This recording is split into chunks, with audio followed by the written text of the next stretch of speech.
ఎప్పుడైతే తెలంగాణ రాష్ట్ర సమితిలో తెలంగాణను తీసేసి స్వార్థం కోసం భారతీయ రాష్ట్ర సమితి అని పెట్టిండో ఆ రోజే తెలంగాణకున్న పేగుబంధం బీఆర్ఎస్ పార్టీ తెగిపోయింది. అందుకే ఆ రోజు టీఆర్ఎస్ పార్టీ గుర్తు మీద గెలిచిన ఎంపీటీసీలు, జెడ్పీటీసీలు, కౌన్సిలర్లు మానసికంగా ఆ పార్టీ నుంచి దూరం అయిపోయారు. అందుకే తెలంగాణ ఇచ్చిన కాంగ్రెస్ పార్టీ, ప్రజాభిమానం పొందిన కాంగ్రెస్ పార్టీతోటి కలిసి రావాలని చెప్పి ప్రతి నియోజకవర్గంలో, ప్రతి మున్సిపాలిటీలో కూడా ఎంపీటీసీలు, జెడ్పీటీసీలు, కౌన్సిలర్లు తెలంగాణ పునర్నిర్మాణంలో భాగం పంచుకోవాలని చెప్పి వాళ్ళందరూ కూడా ఇక్కడే కాదు మొత్తం తెలంగాణ వ్యాప్తంగా కూడా కాంగ్రెస్ పార్టీ తలుపు తట్టుతూ ఉన్నారు. కొంతమంది వచ్చిండ్రు, రాబోతూ ఉన్నారు.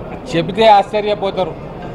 ఇప్పుడున్న ఎమ్మెల్యేలు సైతం చాలామంది ఆ కుటుంబ పాలనలో వాళ్ళ పదఘటనల కింద నలిగిపోయి విసిగి వేసారి ఈరోజు కాంగ్రెస్ పార్టీ తలుపులు తట్టుతూ ఉన్నారు.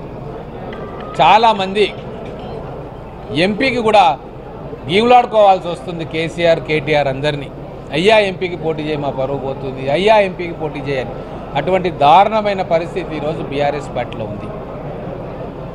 సిట్టింగ్ ఎంపీలే పార్టీలు మారుతున్నప్పుడు పాపం గ్రామాల్లో పనులు చేసుకోవాలి, ప్రజలకు సేవ చేసుకోవాలి అనుకునే ఎంపీటీసీలు, జెడ్పీటీసీలు ఎందుకు బీఆర్ఎస్ పార్టీకి ఓట్లు వేస్తారు?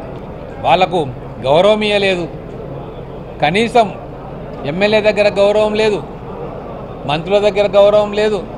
కనీసం వాళ్ళ ఊర్లో రూపాయి ఖర్చు పెట్టి ఏమైనా అభివృద్ధి కార్యక్రమం చేసుకుందామంటే వాళ్ళ గోస విన్న నాదుడు లేడు ఇన్ని రోజులు. కౌన్సిలర్లు కూడా కనీసం ఎమ్మెల్యేల పర్మిషన్ లేనిది వాళ్ళ ఎన్నుకున్న ప్రజల దగ్గరికి సమస్యల పరిష్కారం కోసం పోతే కూడా వాళ్ళ మీద నిర్బంధం ఉన్న విషయం మనందరికీ తెలుసు.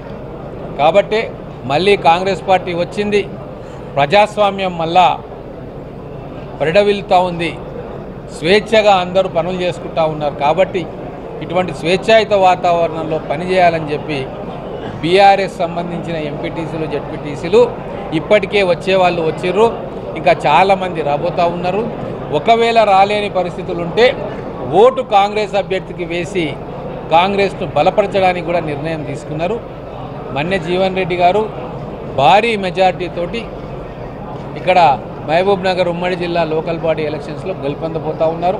అంతెందుకు కేసీఆర్ కుటుంబ సభ్యుల్లో కూడా ఒకరిద్దరు పార్టీ మారితే మమ్మల్ని తీసుకుంటారా అనే స్థాయికి ఈరోజు టీఆర్ఎస్ పార్టీ, బీఆర్ఎస్ పార్టీ పడిపోయింది.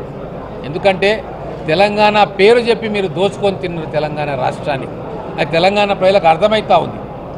ఇంత జరిగినా కూడా ఇంకా నిస్సిగ్గుగా కేటీఆర్ లాంటి వాళ్ళు చదువుకున్న మూర్ఖులు ఇంకా పిచ్చి పిచ్చి మాటలు మాట్లాడుతూ ఉంటే వాళ్ళ పార్టీ కార్యకర్తలు, వాళ్ళ పార్టీ ఎమ్మెల్యేలు, వాళ్ళ పార్టీలో గెలుపొందిన ఎంపీటీసీలు, జెడ్పీటీసీలు అసహ్యించుకుంటున్నారు ఆ కుటుంబాన్ని.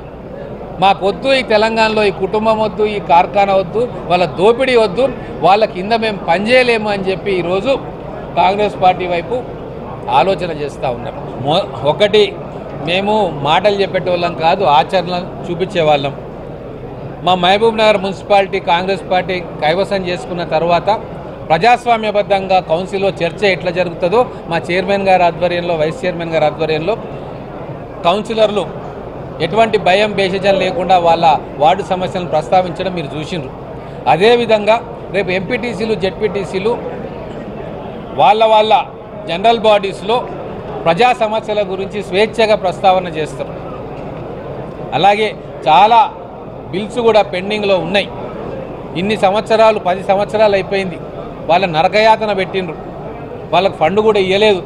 కానీ కాంగ్రెస్ పార్టీ అట్లా చూడదు. పార్టీలో ఉన్న వాళ్ళైనా, వేరే పార్టీలో ఉన్న వాళ్ళైనా అందరినీ కూడా సమానంగా ప్రజాప్రతినిధులుగానే చూస్తారు తప్ప నీ పార్టీ నా పార్టీ అన్న భేదభావం కూడా చూపదు.